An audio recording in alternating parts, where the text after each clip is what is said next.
going on, everybody? Chris Winarski. We're back again. Simple welding project for today, and I'll show you what it is. So today we got these pieces of threaded pipe, whatever you want to call them, with holes on the bottom. Kind of sucks that they're galvanized though, but we do these every once in a while. They're going to be bollards. They're going to be like welded to a base plate, 9-inch by 9-inch base plate with some 4 holes in it. So it'd be like a base plate just like that, 4 holes. This will get welded to the middle like that, and a small weld will go around this TIG weld, and those holes on the inside, they'll get welded through the inside to like plug welded or whatever you want to call it. And that'll go on the ground like that, the whole base plate, and then they screw a little bollard to it and put it wherever they want. It's just, I forget who the customer is for. Somebody, one of our construction people, and they order them every once in a while, and we got to make them up. Only thing that sucks with these, though, is they're galvanized, so doing that hole on the inside and the outside just sputters so much, and it's a pain. It ruins your tungsten, and you kind of got to TIG weld it because they want a small bead on the outside so they could screw it on and it's not too high up. Might be able to get away with MIG welding, but we always just TIG weld it, and I just don't like TIG welding galvanized metal.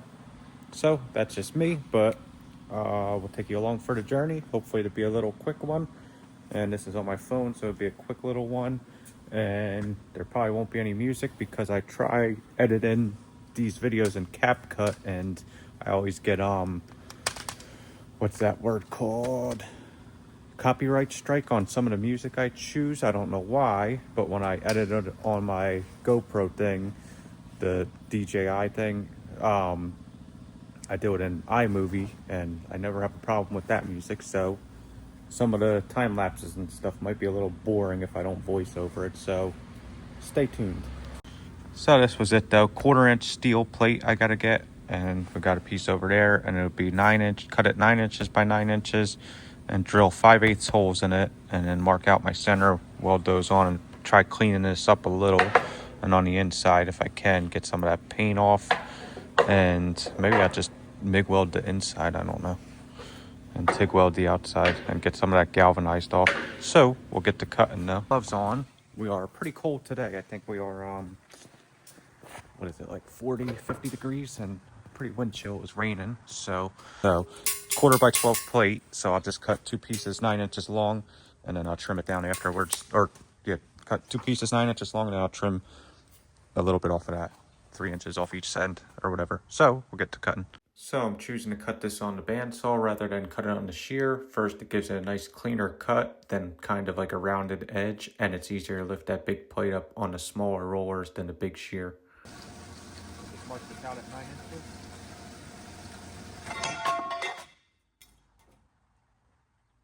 And then the other one, and we'll just give it a little shear cut, and that should be good.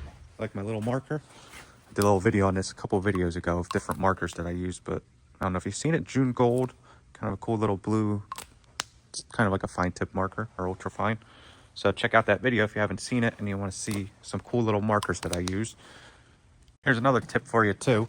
If you got like a saw like this or something and you don't got a lot of overhead light like right above you, I bought a couple of these. We bought a couple of them. Like they're like $5 a piece on Amazon. You could get like 4 for 20 bucks, and they're rechargeable too, which is nice. So you don't got to deal with the dim light and replacing the batteries, but magnetic on the bottom, and you just kind of clamp it right there. Gives you a little extra light to see your marks. And I leave one right here by the saw and one on the shear over there, which is nice. A little messy over here. People don't like to put away their stuff, I guess. But we'll get the shear set up. We'll do this, fire this baby up. Here's our switch. See if you can see that. I don't know if you can see my marks, but get it close, make sure we're pretty good. So you can see a little difference. That was a nice straight cut with the saw. And over here, a little less straight of cut. It kind of curves it up just a little bit with the shear. So now just deburr them and maybe slightly around the corners, even though it didn't say on the drawing. I'll just do it just a little bit so no one trips on it. I don't know if it's going in ground a little bit or if it's going to sit on flush on the ground, so, or on top. Using a 60 grit flap disc here to round the corners and deburr. Okay, so I got them pretty good, I think. Zoom me out a little bit. And I rounded the corners nice and smooth just with a flap disc. And I took the mill scale off the top where I got a that piece too with this little 90 grinder with one of these wheels on it, whatever you want to call them. We need one of these wheels for the 4-inch grinder because they work pretty good for that. I'm going to try using this carbide burr and just get the inside of the hole to paint off of that. And maybe for the paint inside there, I might be able to squeeze in there like that and get some like that. And for the outside, I'm going to just use a wire wheel and hopefully that'll work. If it worst comes to worst, I'll put it in the sandblaster, which I don't like to because that's Gerald's sandblaster for his gun cabinet stuff. And I don't want to dirty it up on him while the media. Don't forget to wear your safety glasses and face shield when using a carbide burr, definitely. I think I got it pretty good with most of it. I still got to take it to the wire wheel on that, but I did the back. It wasn't really anything on there. I just did it. There's probably a little bit of galvanized on that. And the inside I got with that wheel, and I switched over to a flap disc and got it a little better. And that 3-inch one fit pretty good in there. And I got it pretty good. There's still a little paint in there, but hopefully that'll work pretty good. The holes, I think I got pretty good. So we'll see. But this stuff, I don't know. Probably should wear a mask when grinding that stuff, especially welding it. Or some type of fan ready to buy it and point the smoke away just so you're not breathing that stuff. And it's really nasty. I was inside in the office when I got this stuff and I grabbed it and I come out and like I go to the bathroom and I smell something. I'm like, what is that smell? It almost smelled like shit a little bit, and I'm thinking, what is that? And I was only going pee, and so didn't really smell in the bathroom. I'm like, what is that? And I smell my hands and something smelt, and then it was that stuff. I seen the dust on my hands from it, the little white stuff. I washed my hands or whatever, and then it's funny because Gerald just came out and he washed his hands, and he's like, I don't know what that smell is on my hands, but I smell something. Then we figured it out. It was this. So that was funny. But anyway, take that to the wire wheel, and we should be ready to drill some holes. So let's mark it out. According to the drawing, it's 1 inch over and 1 inch down from the holes, and then a 5/8 hole. So take my tape measure and go 1 inch. After you draw a mark or something, it's a lot faster to use a square like that. Center punch. You should always use a center punch on metal if you want your hole to be more accurate. So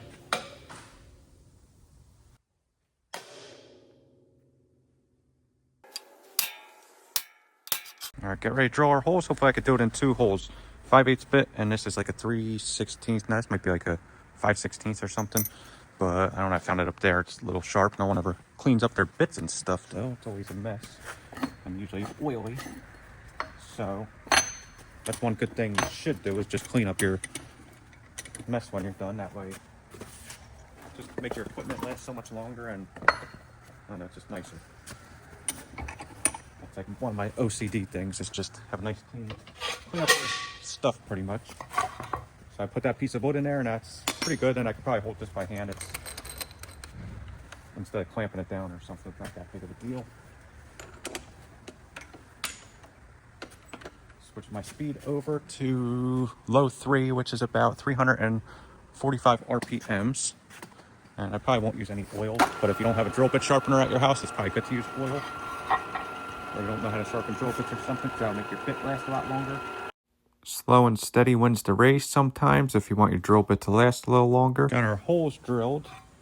So now I did end up using oil on the 5/8 hole just to took a little more heat or whatever. So if you want to preserve your bits longer though, just use some oil. Just motor oil or something would work. Even use motor oil works pretty good. But and just go slower. The slower you go, the longer your bit will last, and the cooler you keep it with oil, the longer it'll last. And I bumped it up a little to 2, low 2, which was 210, which was a little fast for that, for the second plate. But now I'm going to deburr the holes, and I'm bumping it down slow to 90 RPMs, and I'm just using a big drill bit. I did a video on this, my last video, I think it was, so on deburring holes or whatever. So just take a big drill bit if you want. It doesn't have to be that big. And just lightly go at it, and that works pretty good for deburring your holes if you don't have a countersink bit. So work for you. They're all deburred, but it's always good practice to take your hand, like a bare hand, and very carefully just go over and make sure there's no sharp burrs or anything around your whole part, even on the outside and everything. Just because you don't want to hand it over to somebody and then cut their hands on your part that you gave them. So good practice.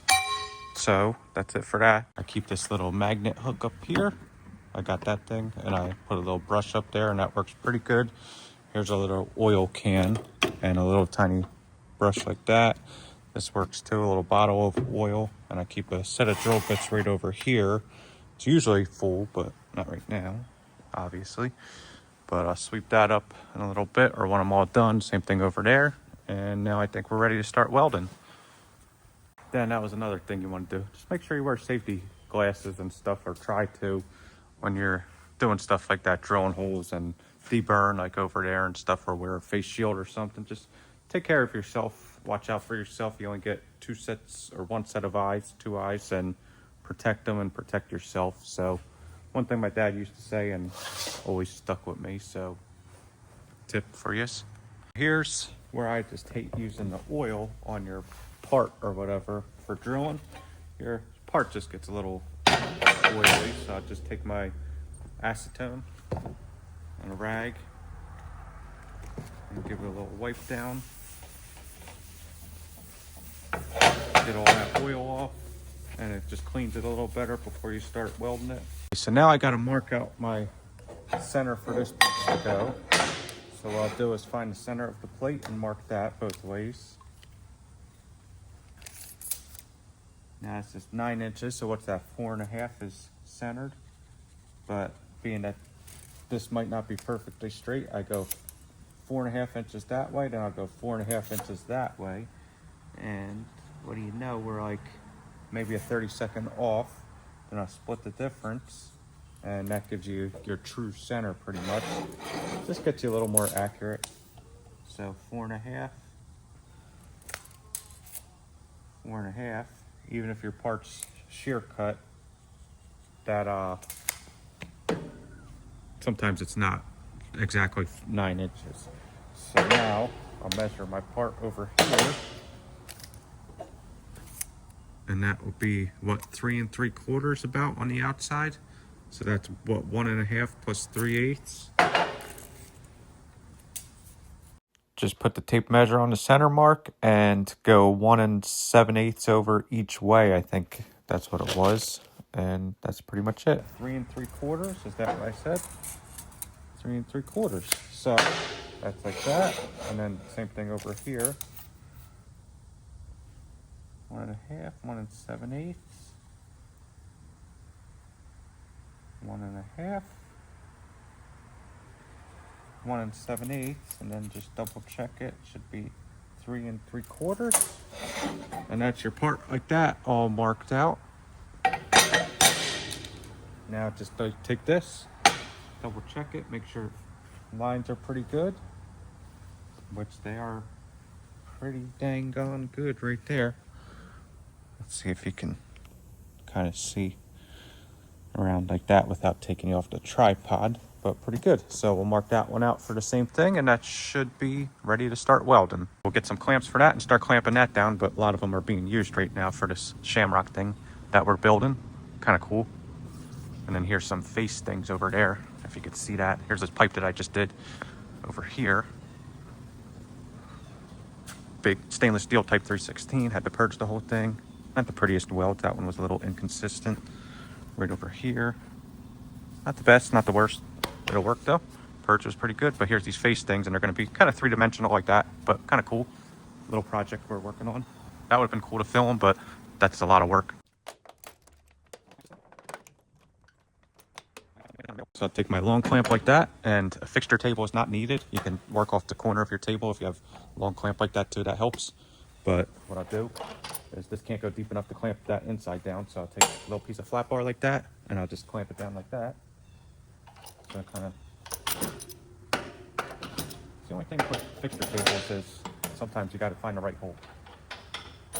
Okay, for most of my normal DC welding, steel and stainless steel, I'd use a gas lens, but I'm going to just use a regular collet body and regular standard cup, because that. I don't want to ruin my gas lens because this is galvanized, and I have a feeling this is going to spit and sputter, and it's going to get all over the tungsten. It's going to be a pain to weld, but and it's going to get all over everything. So I don't want to ruin a gas lens, so I'll just use that and won't ruin it. If anything, it'll ruin the tungsten. So that's that.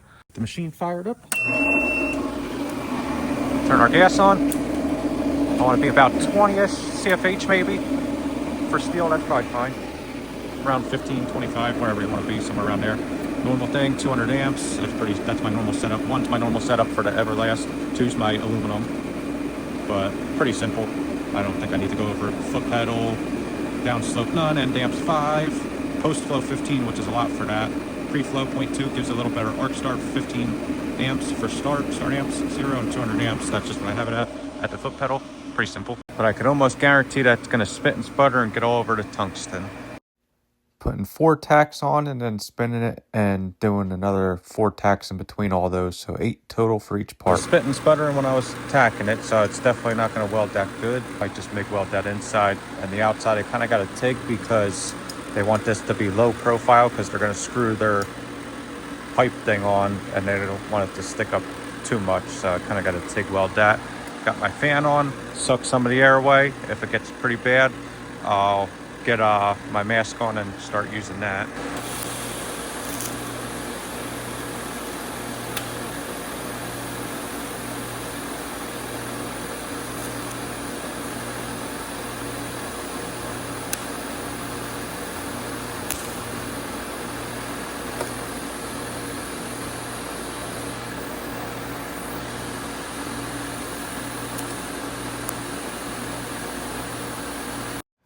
These things really tested my nerves. One thing I heard that if you dip zinc coating in vinegar overnight, it gets rid of the coating. I'm not sure on galvanized though.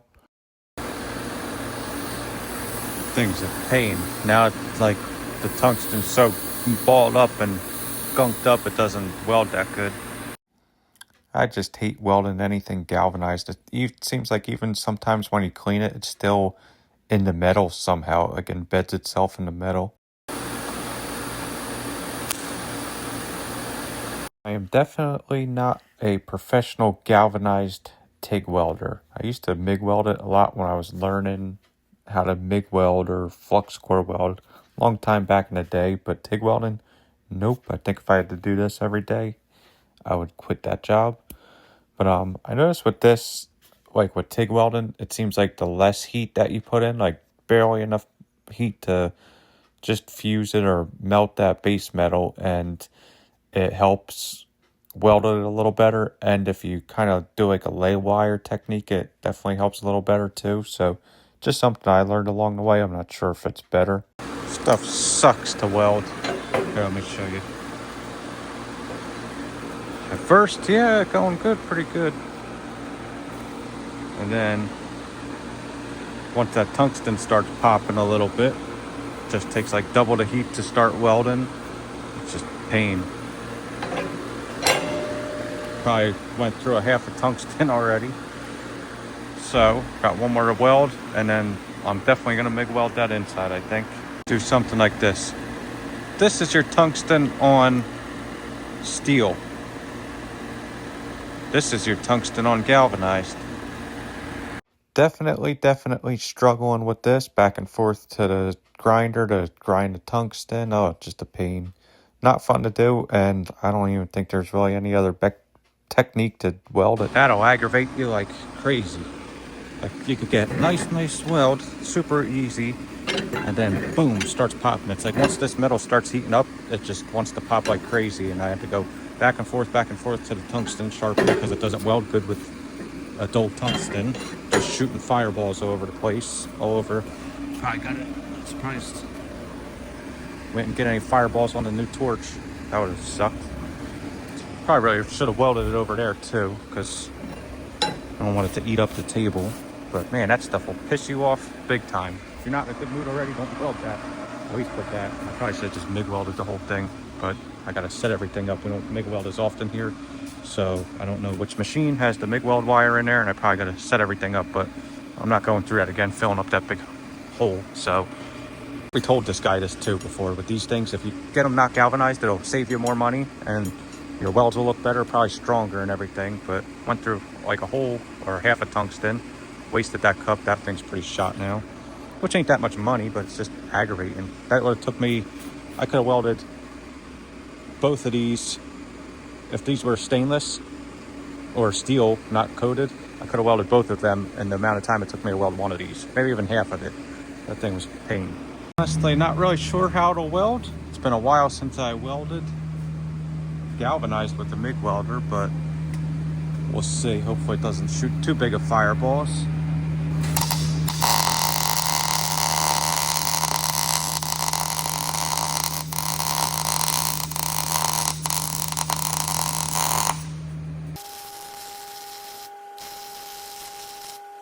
Ten times better.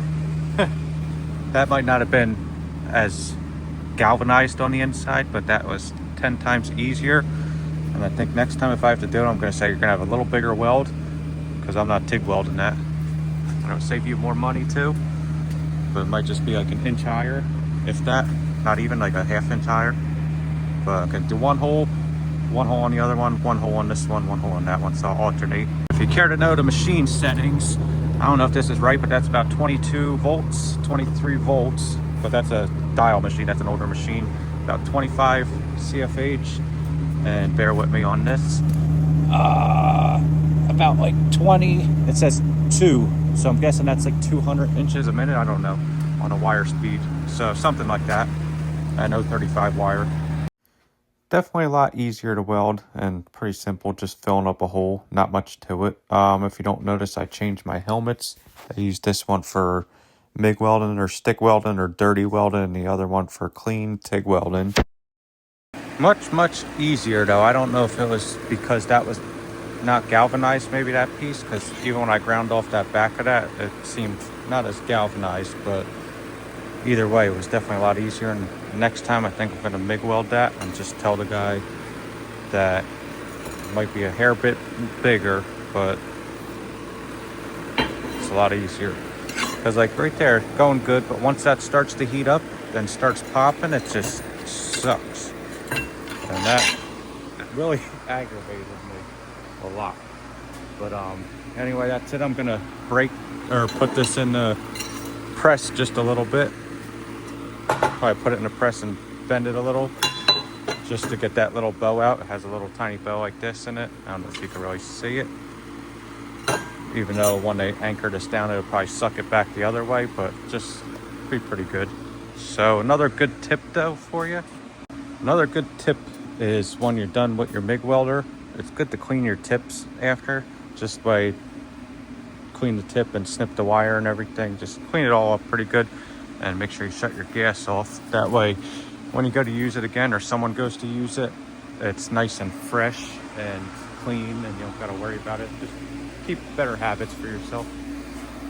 See how well you could see.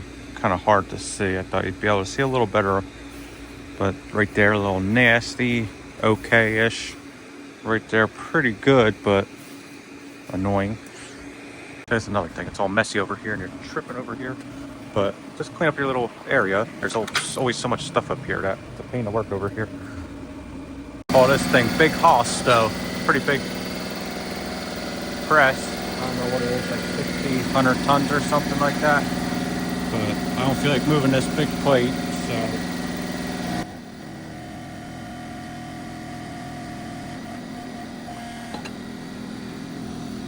On the tripod, but I think that's pretty good. Our next one to do the same. Nice having this big press to work with. Easy to go overboard and press it out too much, which looks like I did.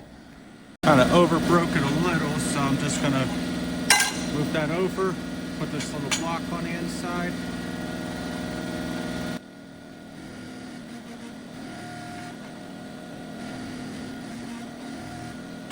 I think that's pretty good. Once they bolt it down, it should be pretty better.